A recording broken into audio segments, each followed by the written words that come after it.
तो नमस्कार, एक बार पुनः स्वागत है आपका हमारे चैनल एनसीईआरटी सॉल्यूशन 99 पर। दोस्तों हमें आशा है आप अच्छे होंगे, स्वस्थ होंगे और आपकी पढ़ाई अच्छे से चल रही होगी।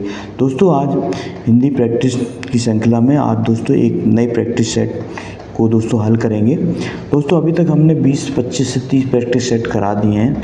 आप इन्हें हमारे प्लेलिस्ट में जाकर देख सकते हैं। और दोस्तों ये प्रैक्टिस सेट की जो श्रृंखला है दोस्तों ये अनवरत जारी रहेगी जब तक आपकी सफलता नहीं प्राप्त हो जाती। तो दोस्तों आज स्टार्ट करते हैं। हमने पिछले सत्र में जो है प्रश्न क्रमांक 110 तक के प्रश्नों को हल किया था। आज 111 के बाद के प्रश्नों को दोस्तों हल करेंगे। दोस्तों अगर आपने हमारे चैनल को अभी तक सब्सक्राइब नहीं किया है तो आपसे विनम्र आग्रह निवेदन है कि आप प्लीज़ हमारे चैनल को सब्सक्राइब कर दें। आपका सब्सक्राइब और एक लाइक हमें नया मोटिवेशन देता है। हम इसी तरह आपके लिए दोस्तों जो शानदार और दोस्तों वीडियो लेकर आते रहते हैं। तो दोस्तों स्टार्ट करते हैं प्रैक्टिस सेट के आपसे इस प्रश्नों को। तो दोस्तों आज हम प्रैक्टिस सेट के प्रश्न क्रमांक 110 तक के प्रश्नों को सॉल्व किया था। आज 111वें प्रश्न को सॉल्व करेंगे। 111वां प्रश्न पूछा गया दोस्तों कि हर्ष, दुख, घृणा, पीड़ा इत्यादि मनोभावों को व्यक्त करने वाले शब्दों को क्या कहा जाता है। बहुत ही महत्वपूर्ण प्रश्न है दोस्तों। हर्ष, दुख, पीड़ा, घृणा, पीड़ा आदि मनोभावों को व्यक्त करने वाले शब्दों को क्या कहा जाता है। समुच्चय बोधक, अव्यय, निपात और विस्मयादि बोधक। तो दोस्तों हर्ष, दुख, घृणा, पीड़ा इत्यादि मनोभावों को व्यक्त करने वाले दोस्तों शब्द कहलाते हैं विस्मयादि बोधक। विस्मयादि बोधक दोस्तों।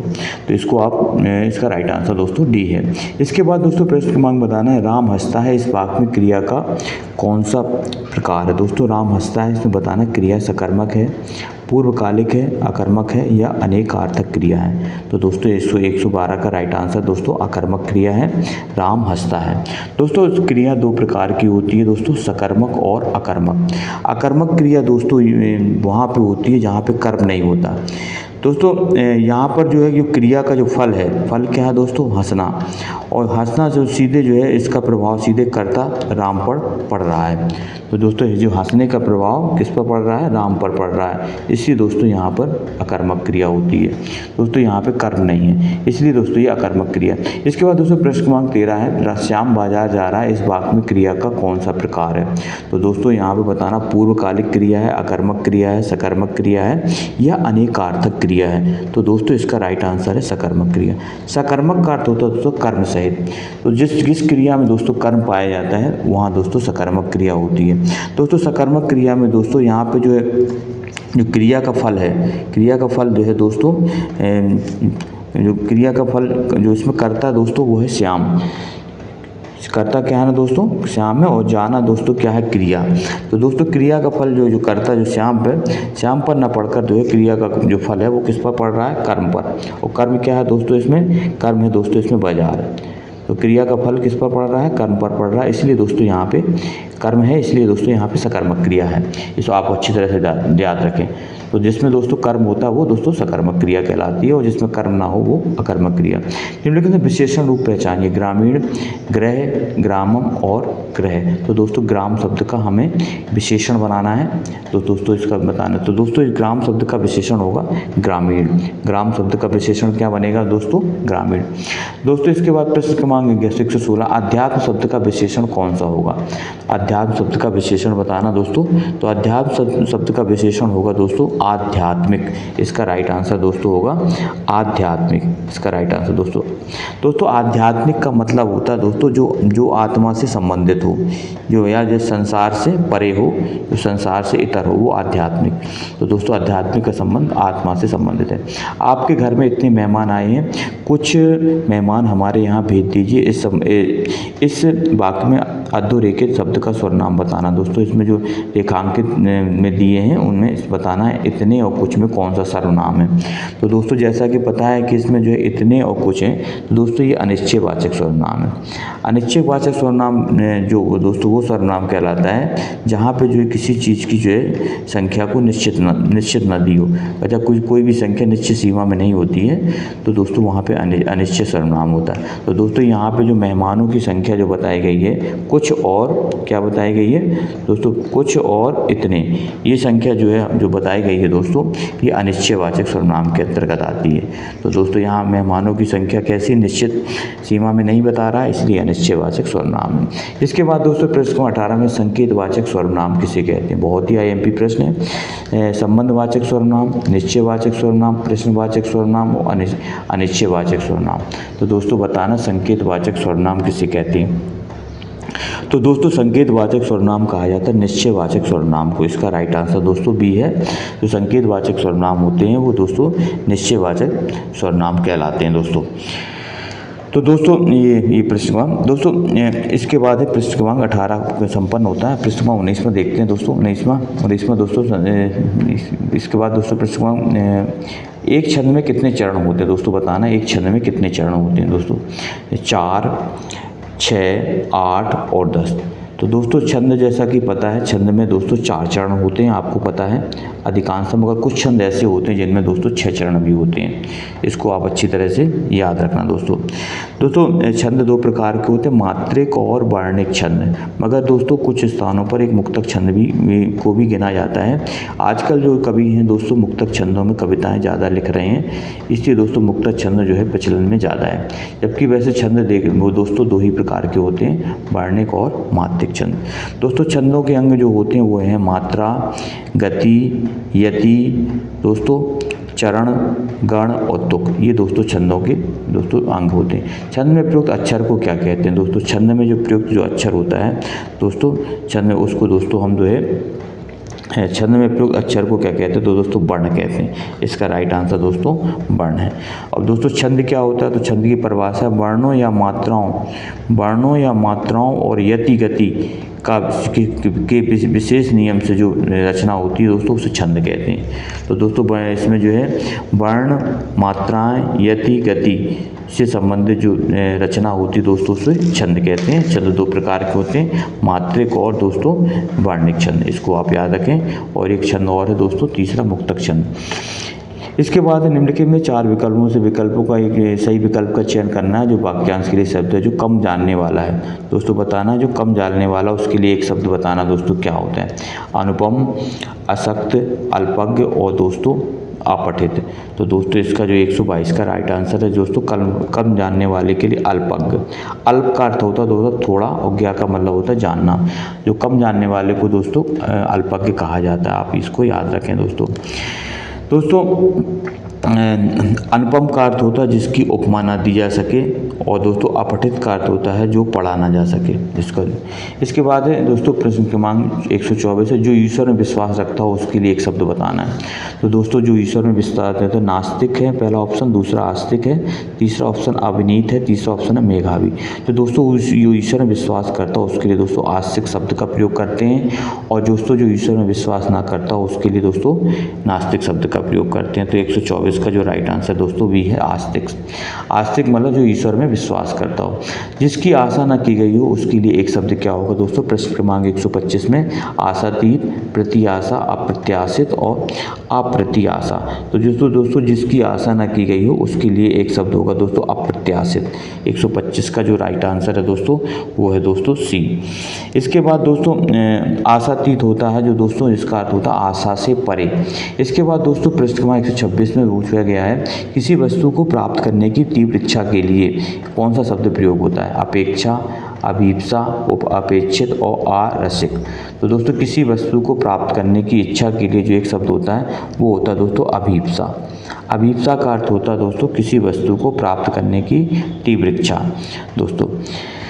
इसके बाद दोस्तों प्रश्न क्रमांक दोस्तों देखते हैं 28वां क्या है दोस्तों, प्रश्न 28वां इनमें से कौन सा दोस्तों बताना है, कौन सा जो है एक शब्द जो है दोस्तों आचरण शब्द का अर्थ नहीं है। आचरण शब्द का अर्थ बताना दोस्तों 128 का 4 ऑप्शन दिए दोस्तों, व्यवहार, आकांक्षा, आदत और चाल चलन।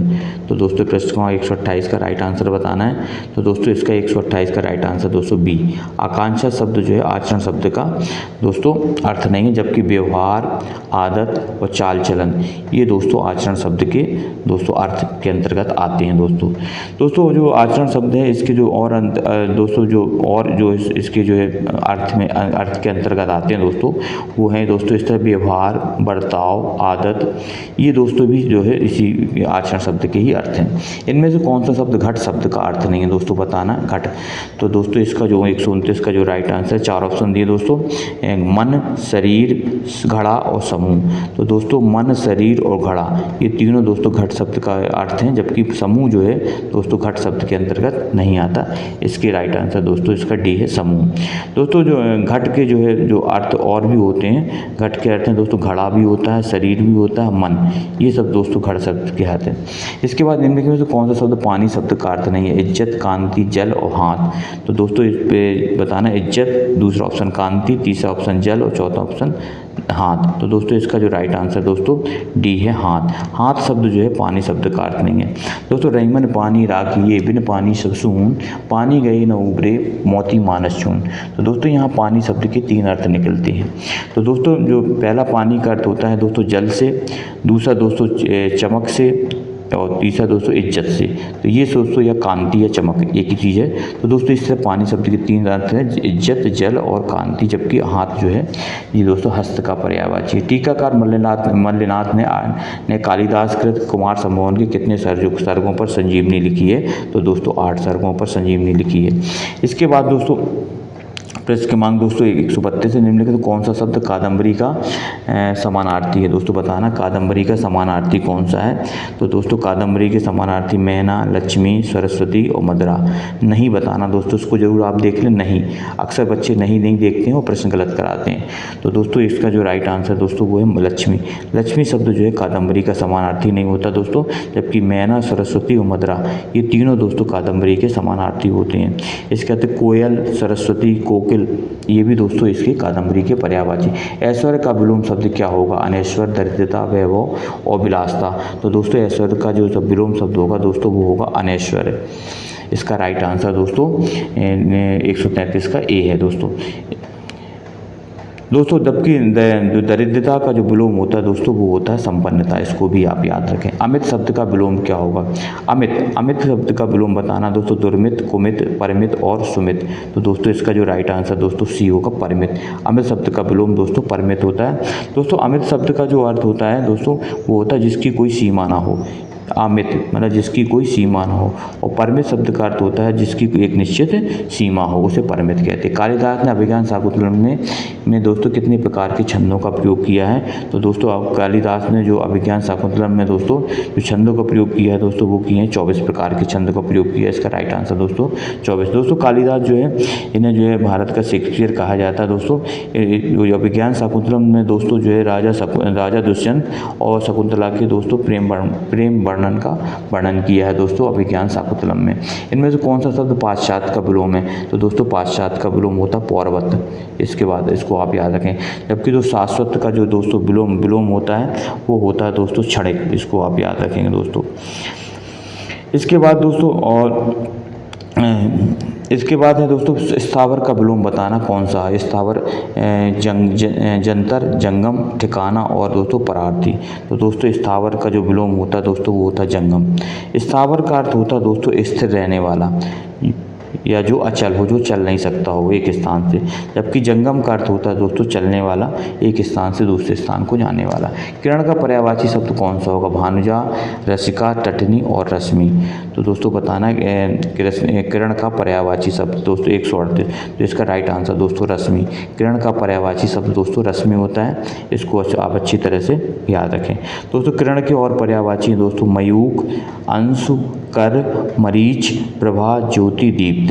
मयूख, अंश, कर, मरीच, प्रभा, ज्योति और दीप्त, ये भी दोस्तों इसके बाद नमा शब्द के योग में विभक्ति होगी। तो दोस्तों अक्सर पूछा जाता है नमा शब्द के योग में जो विभक्ति होगी दोस्तों वो होगी चतुर्थी विभक्ति का प्रयोग किया जाता है नमा शब्द में।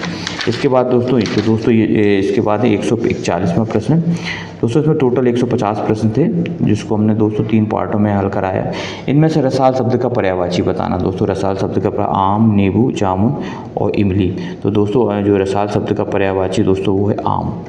इसका राइट आंसर दोस्तों आम के पर्यायवाची दोस्तों रसाल होता है, इसको आप अच्छी तरह से। इसके बाद आम्र भी होता है दोस्तों, अमृत फल भी होता है और साहूकार भी कहा जाता है। 141 प्रश्न देखते हैं। निम्नलिखित में कौन सा शब्द अक्ष का पर्यायवाची है? नासिका, आँख, दिशा, पैर। तो दोस्तों अक्ष का जो पर्यायवाची है दोस्तों वो है आँख। आँख को अक्ष भी कहा जाता है दोस्तों। ये तत्सम शब्द है जबकि ये तद्भव शब्द है। इनमें से कौन सा शब्द घर का पर्यायवाची नहीं है? बताना दोस्तों कौन सा घर का पर्यायवाची नहीं है। तो दोस्तों इसका राइट आंसर दोस्तों है ग्रह। ग्रह दोस्तों ज्योतिष से संबंधित है, जबकि निलय, ग्रह, आलय ये दोस्तों तीनों दोस्तों ग्रह के घर के पर्यायवाची हैं दोस्तों। घर के और पर्यायवाचियों के अंदर दोस्तों आवास, गृह, भवन, सदन, निकेतन, निवास, आलय ये दोस्तों भी इसके घर के पर्यायवाची हैं। आलय, निवास, निकेतन, सदन, भवन, गृह। इसके बाद बताना दोस्तों निम्नलिखित में से कौन सा ऊष्ट व्यंजन है? बताना दोस्तों कौन सा ऊष्ट व्यंजन। ऊष्ट व्यंजन दोस्तों 4 प्रकार के सा, शा, शाह, हा। तो दोस्तों ये बताना ये ऊष्ट व्यंजन है। तो दोस्तों 144 का जो राइट आंसर होगा वो होगा दोस्तों हमारा डी हा दोस्तों ऊष्ट व्यंजन में नहीं आता। ऊष्ट व्यंजन है दोस्तों, ऊष्ट व्यंजन में आता है सा, सा, हा। ये 4 ऊष्ट व्यंजन है दोस्तों, सा, हा। ये दोस्तों 4 ऊष्ट व्यंजन है। इसको आप दोस्तों इनके बोलने से क्या होता है, मुँह से गर्म हवा निकलती है, इसलिए इनको ऊष्ट व्यंजन कहा जाता है। अनुनासिक स्वरों का उच्चारण के स्थल क्या होता है? तो दोस्तों अनुनासिक जो स्वर है इनका उच्चारण होता है नाक और मुँह दोनों से होते हैं। प्रत्येक जो दोस्तों स्पर्श व्यंजनों में 5वें वर्ग का व्यंजन होता है वो दोस्तों अनुनासिक कहलाता है। 5 अपभ्रंश कितने स्वर मौजूद हैं? अपभ्रंश में बताना 6, 7, 8 इनमें से कोई नहीं। तो दोस्तों अपभ्रंश में जो दोस्तों 8 स्वर मौजूद हैं, इसको आप याद रखेंगे दोस्तों। इनमें से ऋषि क्या है? व्यंजन है, संयुक्त व्यंजन है, दोनों है, स्वर है। तो दोस्तों इसका राइट आंसर होगा डी। ये दोस्तों स्वर में गिना जाता है। ओष्ठ अल्पप्राण घोष वर्ण वाला उदाहरण है। ओष्ठ बताना दोस्तों अल्पप्राण घोष वर्ण है। तो दोस्तों इसका जो राइट आंसर है दोस्तों वो है बी। ओष्ठ में आता है बी, पा, फा, वा, वा। ये दोस्तों घोष वर्ण में आता है अल्पप्राण में। दोस्तों जो दूसरा और चौथा वर्ण महाप्राण होते हैं और पहला, तीसरा, 5वां दोस्तों अल्पप्राण में आता है। छा वर्ण किन के योग से बना है? दोस्तों 49वां प्रश्न, छा वर्ण किन के योग से बना है? तो दोस्तों आपको पता है कि छा जो है 4 संयुक्त व्यंजन होते हैं, छा, त्रा, ज्ञा और श्रा। तो दोस्तों श्रा जो दोस्तों छा वर्ण है वो दोस्तों बना है हमारा का और सा षटकोण वाला और का, ये हलंत का प्रयोग करेंगे कि दोस्तों व्यंजन के नीचे हलंत का प्रयोग करते के योग से बना है दोस्तों। इसके बाद दोस्तों अंतिम प्रश्न, रामचरितमानस की रचना किस भाषा में की? बहुत PIMP प्रश्न है। और दोस्तों रामचरितमानस की जो रचना है दोस्तों अवधी भाषा में हुई और इसकी लेखक है दोस्तों गोस्वामी तुलसीदास। तो दोस्तों ये थी प्रश्न 150 तक टोटल दोस्तों। एक सेट में 150 प्रश्न होते हैं। तो दोस्तों आई होप यू का आपको ये प्रश्नोत्तरी दोस्तों रामचरितमानस के रचनाकार दोस्तों तुलसीदास हैं। इनका नाम दोस्तों गोस्वामी तुलसीदास है और इनका जन्म दोस्तों इन्होंने संवत 1631 में रामचरितमानस को लिखना प्रारंभ हुआ था। इसके संबंध में दोस्तों एक दोहा है, संवत 1631 करूँ कथा हरिपद धरतीसा। तो दोस्तों ये थे दो टोटल महत्वपूर्ण प्रश्न की प्रश्नोत्तरी। आई होप यू दोस्तों आप कमेंट सेक्शन में अपनी प्रतिक्रिया अवश्य दें। और दोस्तों अगर आपने हमारे चैनल को सब्सक्राइब नहीं किया है तो आपसे विनम्र आग्रह है कि आप हमारे चैनल को सब्सक्राइब कर दें और इस प्रश्नोत्तरी को दोस्तों ज़्यादा से ज़्यादा लोगों में शेयर कर दें। दोस्तों आपका दिन शुभ हो दोस्तों। जय हिंद, जय भारत दोस्तों, वंदे मातरम दोस्तों।